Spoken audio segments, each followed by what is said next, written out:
செந்தமிழே, உனக்கு முதல் வணக்கம். திரும்பும் திசையெல்லாம் உன் புகழ் முழக்கும். நாள்தோறும் நாலடியார் என்ற தலைப்பிலே நாம் தினமும் 4 நாலடியார் செயல்களை கண்டு கேட்டு பொருளுணர்ந்து இன்புற்று வருகிறோம்.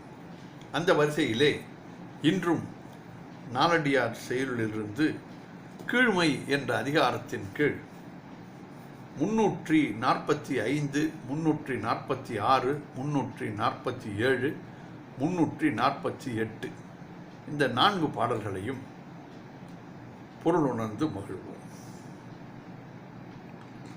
பொற்களத்து ஊட்டி புறந்தரினும் நாய் பிறர் எச்சிற்கு இமையாது பார்த்திருக்கும் அச்சீர் பெருமை உடையதா கொளினும் கீழ் செய்யும் கருமங்கள் வேறுபடும்.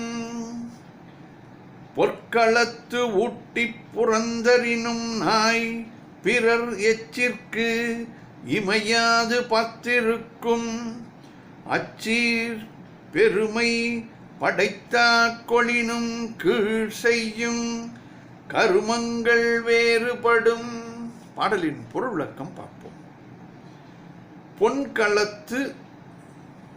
பொற்களத்து என்பதை பிரித்து பாடும் பொழுது பொன்களத்து என்று பிரிக்கிறோம். பொன்களத்து ஊட்டி புறந்தரினும் நாய் பிறர் எச்சிற்கு இமையாது பார்த்திருக்கும்.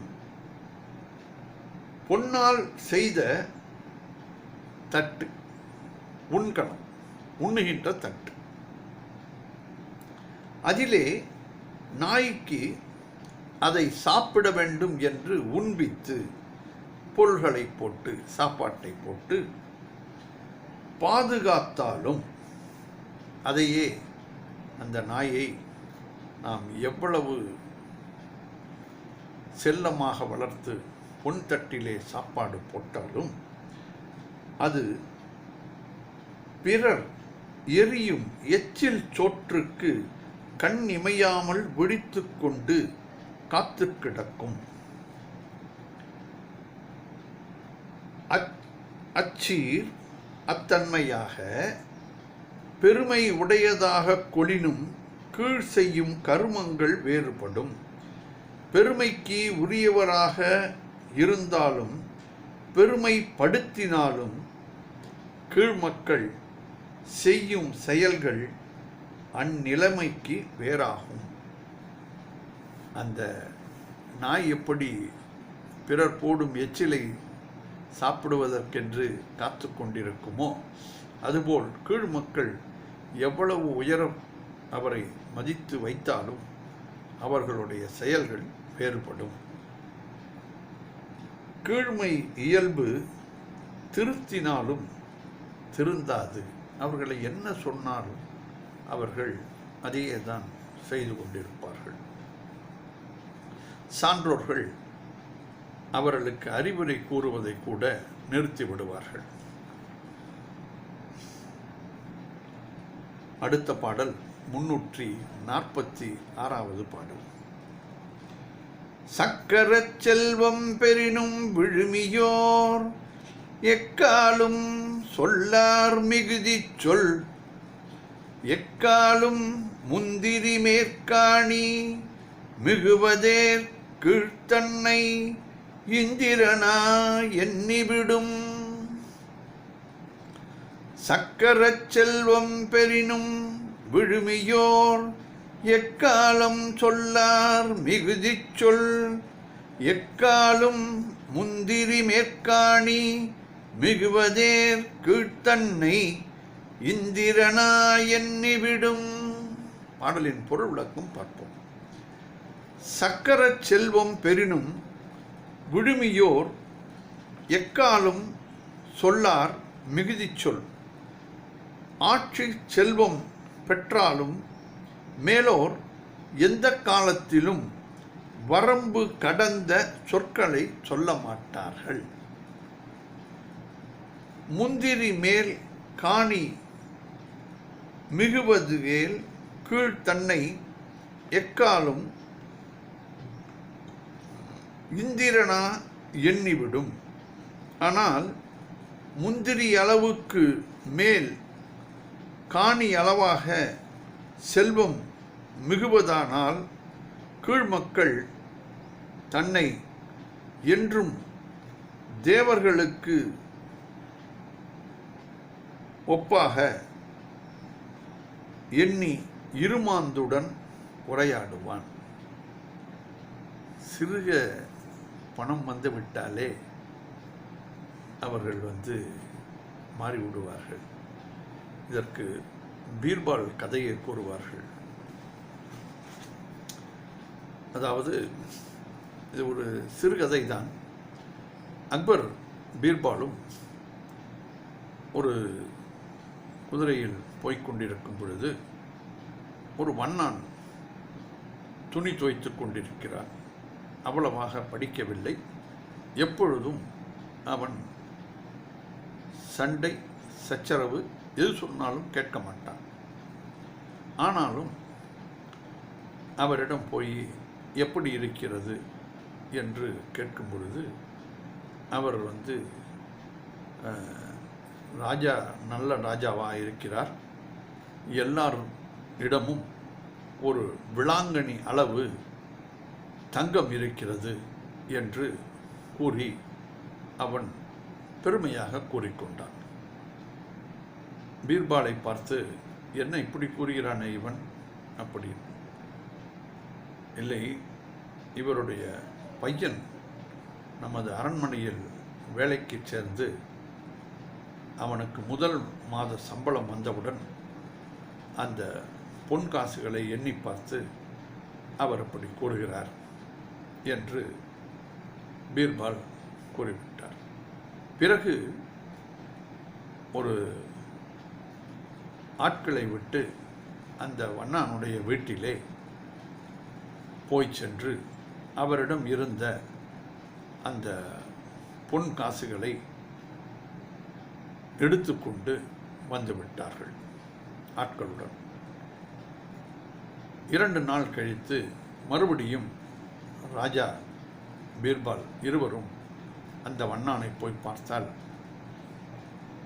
இங்கு ராஜ்யமா நடக்கிறது? இல்லை, ஒரே எங்கு பார்த்தாலும் திருட்டு கொலை செய்து விடுவோம் என்று பயமுறுத்துகிறார்கள். இருக்கும் பொருளை எல்லாம் அள்ளிக்கொண்டு போய்விடுகிறார்கள். ஆகையால் இங்கே நடப்பது ராஜ்யமே இல்லை என்று அவர் கூறுகிறார். உடனே பீர்பாலை பார்த்து, அவர் அரசரை பார்த்து பீர்பால் கூறுகிறார், அவரிடம் பணம் இருக்கும் பொழுது எல்லாரிடமும் பணம் இருந்ததாக அவர் கருதினார். அவரிடமிருந்து பிடுங்கியவுடன் அவர் எல்லோரும் கஷ்டப்படுவதாக கருதுகிறார். தன்னிடம் செல்வம் வந்துவிட்டால் தான் பெரியவர் என்று நினைப்பு அவர்களிடம் வந்துவிட்டது என்ற கருத்தை இந்த பாடலிலே பொதிந்து வைத்திருக்கிறார். சிறிது நிலை உண்டானால் கீழ்மக்கள் மிகவும் செருக்குறுவர் என்பதை. அரசாட்சி செல்வம் ஈண்டு சக்கர செல்வம் எனப்பட்டது. அடுத்த பாடல் 347வது பாடல்.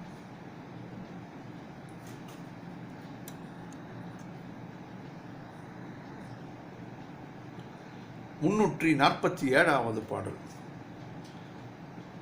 மைதீர் பசும்பொன் மேல் மாண்டமணி அழுத்தி செய்ததனினும் செருப்புத்தன் கால்கேயாம் எய்திய செல்வத்தாராயினும் கீழ்களை செய்தொழிலால் காணப்படும். மைதீர் பசும்பொன் மேல் மாண்ட மணியழுத்தி செய்ததெனினும் செருப்பு தன் கால்கேயாம் எய்திய செல்வத்தாராயினும் கீழ்களை செய்தொழிலால் காணப்படும். பாடலின் பொருள் விளக்கம் பார்ப்போம். மைதீர் பசும்பொன் மேல் மாண்ட மணி அழுத்தி செய்ததெனினும் செருப்பு தன் கால்கேயாம். குற்றம் தீர்ந்த கிளிச்சிறை எனும் பசிய பொற்தட்டின் மேல் மாட்சிமை வாய்ந்த மணிக்கற்களை பதித்து செய்யப்பட்டதாயினும் செருப்பு ஒருவரது காலுக்கே அணிகலன் ஆகும், அணிந்து கொள்ள உதவும். எய்திய செல்வத்தார் ஆயினும் கீழ்க்கலை செய்தொழிலால் காணப்படும். அதுபோல சிறப்பு பொருந்திய செல்வமுடையாரானாலும் கீழ்மக்களை அவர் செய்கின்ற தொழில்களால் இன்னார் என்று கண்டு கொள்ளுதல் கூடும் என்று புலவர் இதிலே குறிப்பிடுகிறார். கீழோரின் இயல்பு நிலைமைகளால் வேறுபடுதல் இல்லை. ஆங்கிலத்தில் கூறுவார்கள், one cannot hide one's own self according to circumstances and environments என்று கூறுவார்கள். அதெல்லாம் பிறகு வந்தது. இந்த பாடல் அதற்கு முன்னாடி வந்தது. ஆகையால் பெருமை நம் தமிழ் பாடலுக்குத்தான். மைதீர் பசும்பொன் என்றது கிளிச்சிறை என்னும் பொன்னால். கிளிச்சிறை என்று ஒரு வகையான பொன் வகைகள் இருக்கிறது என்று புலவர் கூறுகிறார். ஆகையால் தங்கத்தால் செய்யப்பட்டாலும் செருப்பு காலுக்குத்தான் அணிந்து கொள்ள வேண்டும். அதுபோல் எவ்வளவு உயர்வு அடைந்தாலும் கீழ்மக்கள் அவர்கள் செய்யும் செயல்களிலே தன்னுடைய கீழ்மக்களுடைய குணங்களை தெளிவாக தெரியப்படுத்தி விடுவார்கள் என்ற கருத்தை இதிலே கூறுகிறார். 348வது பாடல். கடுக்கெனச் சொல்வற்றாம் கண்ணோட்டம் இன்றாம் இடுக்கண் பிறர் மாட்டுவக்கும் அடுத்தடுத்து வேகம் உடைத்தான் விரண்மலை நன்னாட ஏகுமாம் எள்ளுமாம் கீழ். கடுக்கெனச் சொல்வற்றாம் கண்ணோட்டம் என்றாம் இடுக்கண் பிறர் மாட்டுவக்கும் அடுத்தடுத்து வேகம் உடைத்தாம் விரண்மலை நன்னாட ஏகுமாம் எள்ளுமாம் கீழ்.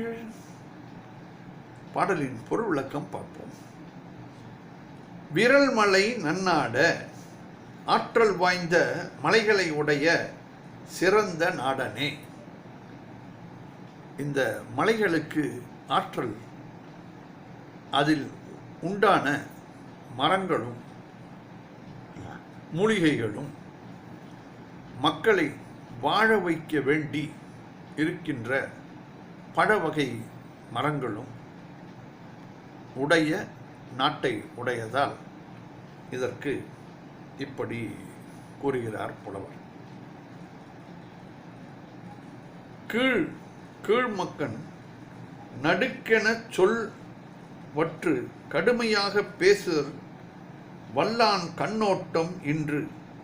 கண்ணோட்டம் இல்லான் இடுக்கண் பிறர் மாட்டு உவக்கும் பிறரிடத்து நேரும் இன்னலுக்கு மகிழ்வான். அடுத்தடுத்து வேகம் உடைத்து அடிக்கடி சீற்றமும் உடையான். ஏகும் கண்ட விடங்கட்கு செல்வான். எள்ளும் பிறரையும் இகழ்வான். பிறருக்கு தொல்லைகள் விளைவிப்பது கீழ்மக்களின் இயல்பு என்று இதிலே கூறுகிறார் புலவர். ஆற்றல் வாய்ந்த மலைகளை உடைய சிறந்த நாடனே, கீழ்மக்கள் கடுவென சொல் கூறி கடுமையாக பேசுதலில் வல்லவர்கள்.